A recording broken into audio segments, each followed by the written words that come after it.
While truth to be told, India is clearly ill-prepared to transition into a digital education system right now. It will take us a substantial amount of time in order to move towards the right direction.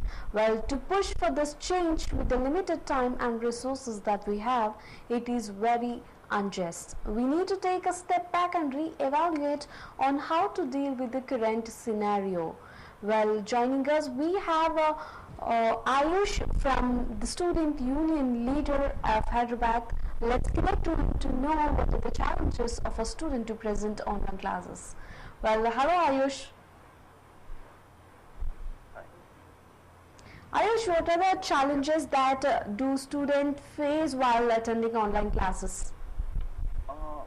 By talking about challenges, the first thing that ever comes in times of crisis or a pandemic is that the marginalized section, the socially economic backward sections are already the worst affected because of pandemic or because of crisis, and then these additional measures never take them in consideration. We are talking about online classes at a time when states like Bengal, West Bengal, Odisha, Assam, Bihar, they all have been going through flood and cyclones.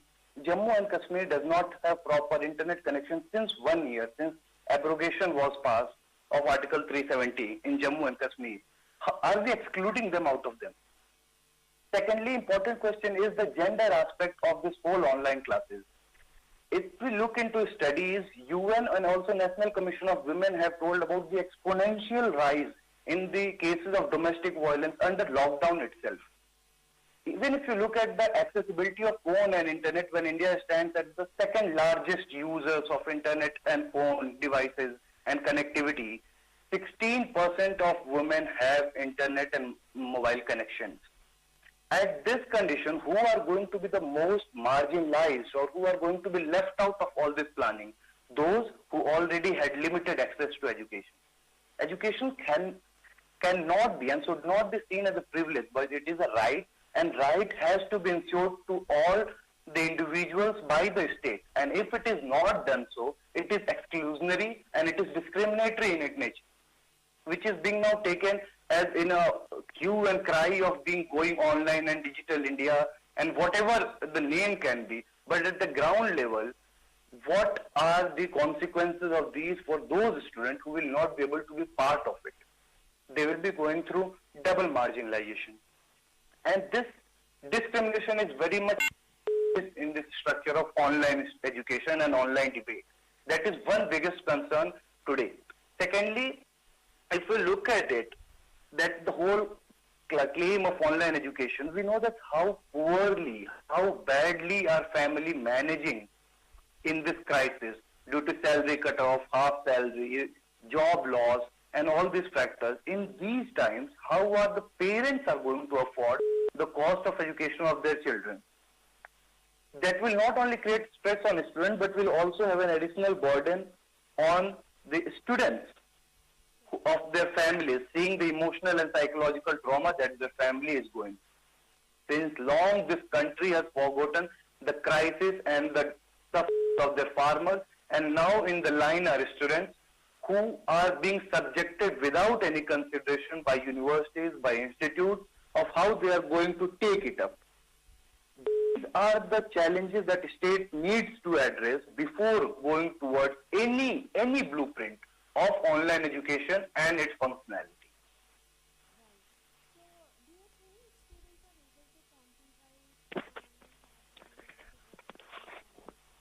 Sorry, I'm not, or you're not clearly, sorry. Hello. Students, Ayush. Is it beneficial? Okay. Is that your question? Sorry. Yes. Is it benefiting? Like online classes are benefiting students anyway. Online education cannot be an alternative to regular class. Absolutely. Substitute. It Yeah. can be a substitute. So, if universities plan to make audio and video documents are to be uploaded on website, PDF, classroom explanations are provided free of access to students, that will be a good measure that the student can wish according to their resources, their accessibility, how to use these resources and can access it. but forced inclusion, attendance during these classes, deadline-based assignments, workshop, projects to be done. These all factors have to be removed and have to be taken into consideration that how are students going to be part of an online talk. If a normal Zoom meeting you attend, it takes around 1 to 2 GB of data for 1 hour. In that case, if a lecture goes for 2 hours, every day that a student has to bury the cost of around 5 GB of data. Correct. And then continue it for a month. Now internet charge will become part of their monthly expense, and that the family has to bear in these conditions. So online education can be used as an extra method to supplement student in this time. But online education cannot be said to be the alternative of face-to-face interaction because pandemic is there. Exactly. So that consideration has to be taken up. Correct. So as we discussing about this internet connection, every child doesn't have access to quality education as well as this internet connection, access to technology, and student also might have smartphones but few might not have internet access. So there are different kind of scenarios and challenges students are facing. So Sure. in this kind of situations, how do you think government can help us to ensure each and every student even in remote area can have an access to education? What can be a good method of presenting education to the students? Like what can government do to that? One thing is there that already many institutes who are going through online education have said that they will have to reduce the syllabus because practical parts of the syllabus cannot be covered. Correct. Especially sciences, theatre, drama, fine art. These all cannot be covered. If these all are removed, then we are looking that the syllabus has been cut down to 60 to 70% is only remaining, rest has been left out. Now in this condition, universities will have to develop their repositories. They have not been updated for years. I think except for IGNOU, which has developed audio-visual repository, no central university. Now there are institutes of eminence in this country, and having a tag of Institute of Eminence, they don't have audio-visual aid for their teachers. There have been no workshop where they have previously trained their teachers or faculties to deal with online classes. It's not just with students. Even teachers are not properly trained how to take classes. Exactly. And that burden will come on students because students will be evaluated. Second important thing is that a regular grievance or assessment of this program has to be done by universities within a distributable time period. After 20 days, university will have to take all the grievances that are coming for students and will have to work on it. Thirdly, they have to clearly mandate that there shall not be any compulsory attendance, that they have to attend the online classes. Resources should be made available to them. Project deadline all have to be adjusted in a way that it does not come under deadline decorum that earlier used to have in offline classes, that you have to submit it within 15 days. How is a student going to submit if they are not having these issues? Even if you look at the DU exam that they are conducting, yesterday's scenario from several students from DU have complained that their servers were lagging in between the exams. And then they have to give them exam. You know how much pressure students are going through when firstly you are being evaluated and then you have to deal with server and internet issues. Correct. So a consensus has to be made. Universities have to do surveys, take questionnaires from students. A 1 month prior program should have been started. Not like this haphazard, like in 6 days universities are passing that we will start online classes. On 6th, University of Hyderabad in its task force declared that we will be taking online classes from 20th in 14 days. And it will be difficult for me to explain the data that University of Hyderabad survey has said itself, but Hyderabad University tried to do a survey of 5,000 students, out of which only 2,500 participated. So now you see 50% did not participate at all. So every data that university gives, it accepts that we don't know about 50% of students. okay. So this is the case of universities which are in rank 3rd, rank 2nd, Institute of Eminence. And then also in 14 days they are starting their online classes. Well, So, if we are unable to come up with a long-term strategy and framework to deal with the situation, so is there any kind of impact or a short outcome that underprivileged students be left behind? Yeah, they will be the most vulnerable. Yeah. If you look at the condition, OECD in 2019 research has said that women do 577% more household chores than men. Hmm.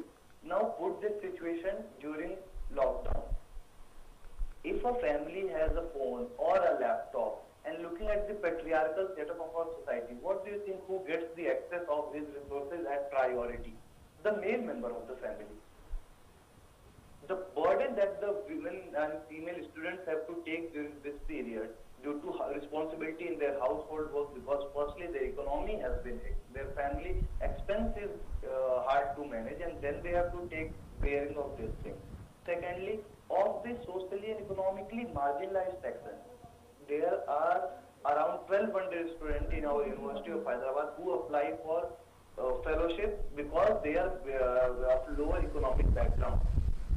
University does by default accept that there are 1200 students on their record. There will be more than that, but it does not consider them. It has a limit. But these students, how are they going to take cost or bear the cost of this internet and appliances also? Will state insure it? The And answer, yeah, continue. yeah. And also, most importantly, that is been about those states. Are we totally forgetting?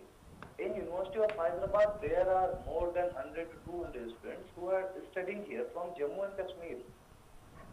Every news channel is aware of the internet situation in Jammu and Kashmir since past 1 year. Hmm. Even this double marginalization, a state that has been facing no internet facilities for a year, and now they have been asked to do their online classes. What else they do?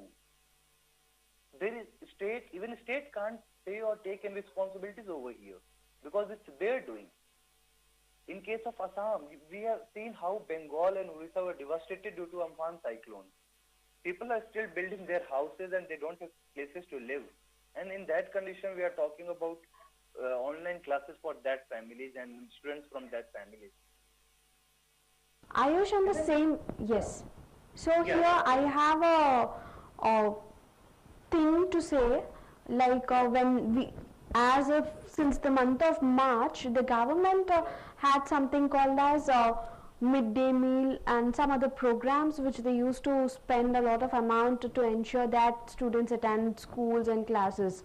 Now the programs are completely off and the schemes is shut down as the schools and everything is down, and because of the social distancing this is not happening at all.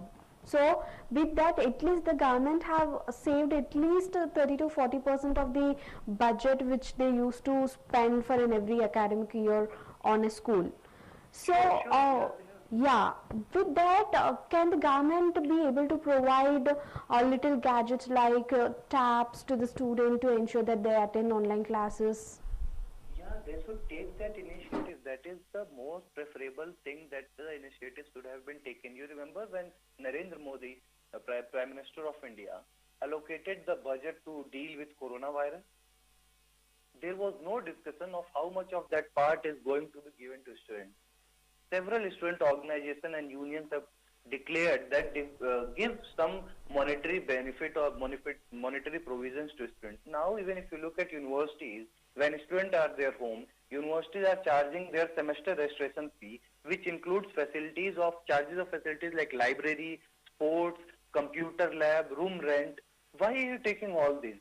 These money should be given back to students. They should be given that take this and use it for internet connection charges, or if you have to get a device or whatever, this should be ensured from universities. Absolutely. One very good initiative that was taken by Kerala state during this pandemic was that they started telecasting class programs on television. Yes. That has to be one medium that governments have to consider into. There are government channels, there are private channels that government must contact and must expand on that part, that it can be telecasted on news radios, on FMs, on television, or the sources that are most accessible, that you don't have to put extra burden. And why it has not been explored is a very big question of the think tank which is planning all this. Well, A think yes. tank sitting in a comfortable room with internet connectivity. We have seen how party meetings of national parties and discussions have been disrupted due to their online connectivity and all these issues. And we are expecting students with a strength of 120 in a class to attend the online class. So I think TV channels, radio channels, these all should be used to keep students in this academic atmosphere, that they are in link with their academics. They are not completely untouched or have been left by. And secondly, the money that universities are charging at this moment, including semester, library and all, has to be totally revoked by the government, by UGC, by MHRD, and that money should be returned back to students so that they can get their appliances or internet connection for however limited access they will be getting out of it. Exactly. So, well, on the same line, by the month of September, second week or third week, the schools are set to reopen. So, what kind of measures do you expect that it can make students safe? Like, what kind of social distancing norms do you expect in a schoolroom? See, in school or universities, as talking about Hyderabad universities, Yep. see, in schools, first thing is there that is their medical team equipped to handle these cases. That if students are coming in bulk, they can be screened, they can be quarantined. These two facilities have to be done. Students have to be called in phased manner. You set up a phased manner that PhD sciences, PhD social sciences, MA this second year, MA first year, call them in phased manner, do screening of students, temperature check, quarantine them in their hostel room for 14 days. If it's all okay, screen them again and then call the next batch. It has to be done in a very phased manner, and the university medical teams have to be completely equipped to handle the burden. University of Hyderabad has around 5,000 students, but the health center of this university currently is in a very pathetic condition. Even campus medical hospital or health center was quarantined for a few days. It was not functional properly. So in that cases, we have to ensure that students are given proper treatment or isolation whenever required, and it has to be called in phased manner. And firstly, it has to be seen that how much it is our priority to call all the students back in this pandemic. So these things have to be taken consideration by universities and administration to ensure that they can take the burden of once all students have reached. Secondly, in classroom, how are you going to ensure 80 people in one classroom? That also has to be taken up into consideration, that classes have to be done in big rooms with proper spaces between students, proper distance between faculty, and then classes can be done. More room-based assignment or home-based assignment has to be done, even if after students come to campus. Lesser of class or group, this interaction should be promoted. So these all points have to be considered by university before making any decision on return back of students. So, teaching at a right level is one of the effective strategies to ensure the quality education for all. So now, Yes. as the immediate change of traditional classroom to the virtual rooms, there is something called uncertainty occupied among the management and the teachers, and such most of the teachers are not able to deliver the classes online perfectly. So, to Yes. ensure quality education for a student, what can be done from the side of management in terms of training a teacher to present an online class? Firstly, if you look that universities are not working in isolation, they have governing bodies, they have UGC, different university teaching associations are there. They have to communicate it properly to the government agencies what all requirements, be it infrastructural requirement or any other requirement that they need for firstly their training. A workshop should be done on how to use some software. Universities should buy or hire some software that they would be needing for graphs, for design or whatever, for teaching.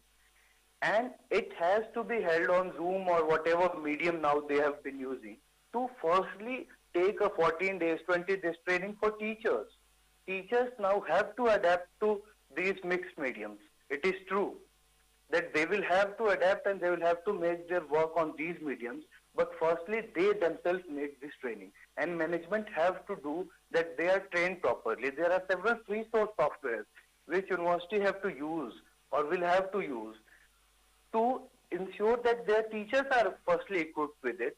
That can be done through workshop, online workshop or seminars, or if universities can be given the software with licensed version or whatever, so that they can train themselves. Several faculties, if you look at it, our university has been established in 1974, somewhere around it. So faculties who came at that time are at a stage, who joined in 1980s, are now in a stage that they might not be equipped with modern mediums of teaching. So in their place, they have to be taught at this moment of how to deal with students. How, not only with the coursework and everything, but firstly they have to deal that how to deal with students in this pandemic, how to deal with them on educational level, on their emotional level, on psychological level, how to understand students, their queries, their problems. And that can be done only when the management takes time. Proper meetings are conducted and then they go through it. Not in a haphazard way that in 14 days, after a circular is passed, you start online classes.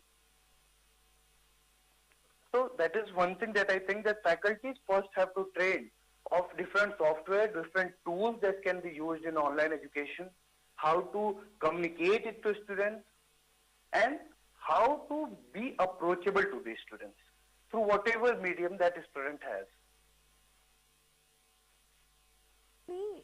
With the entry of technology to the life of a student, all of a sudden, so there is another dimension which has been introduced in the education system. So can we take this as a development, or do we still question on the technology that making remote area students left behind? So how we can take this change, Ayush? First thing is that for any change, a social and infrastructure base has to be built. If both these are on pan, on an equal level, only then that the change will be beneficial to all at an equal level. And again, I would like to put it out that education is not an entitlement or something that is given, but it is your right to get education. It is a civil right of a citizen of India to get education. And if they are enrolled, and if they are from remote areas, inaccessible part of India, the crisis started. The government should have taken in course that somewhere they might have to start classes, and that preparation should have begun long before, which was lacking. So this system, any technological development or any monumental achievement of this sort cannot be seen in isolation from the social reality of that place where it's taking. And we know that social reality is very much biased today. So automatically the achievement, the development in that social area will turn out to be a biased phenomenon. And this biasness has to be countered. And only when it is equitably approachable and accessible to everyone, it can be called out to be a success.